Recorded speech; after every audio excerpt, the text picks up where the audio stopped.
যাদের শরীরে দুইটি দাগ আছে ওই শরীর কখনো জাহান্নামে যাবে না, সে অবশ্যই জান্নাতে যাবে।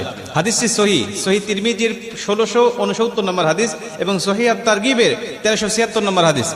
হযরত আবু উমামা রাদিয়াল্লাহু তাআলা আনহু হাদিসটা বর্ণনা করেছেন। রাসূল সাল্লাল্লাহু আলাইহি ওয়াসাল্লাম বলেন, যাদের শরীরে দুইটা দাগ আছে এবং যাদের শরীর থেকে 2 ফোঁটা তরল পদার্থ নির্গত হয় ওই শরীর কখনো জাহান্নামে যাবে না, সে অবশ্যই জান্নাতে যাবে এবং আল্লাহ পাকের কাছে এই শরীরটা সবচেয়ে প্রিয় শরীর। রাসূল সাল্লাল্লাহু আলাইহি ওয়াসাল্লাম বলেন, 1 নম্বর দাগ হলো যে ব্যক্তি জিহাদের ময়দানে আল্লাহকে খুশি করার জন্য, আল্লাহর দ্বীন কায়েম করার জন্য অথবা আল্লাহর সন্তুষ্টির জন্য যে ব্যক্তি বাতিলের মোকাবেলা করতে গিয়ে শত্রু পক্ষের আঘাতে তার শরীরে ছোট্ট একটা দাগও যদি বসে যায়, এই দাগটা কিয়ামতের ময়দানে সুপারিশ করে বা এই দাগটা থাকার কারণে কিয়ামতের ময়দানে আল্লাহ পাক তাকে জান্নাতে দিয়ে দিবে। নবীজি সাল্লাল্লাহু আলাইহি ওয়াসাল্লাম বলেন, 2 নম্বরে ফরজ ইবাদত সমূহের কোন একটি দাগ যদি তার শরীরে দেখা যায়, যেমন নামাজ পড়তে পড়তে সেজদা দিতে দিতে কপালে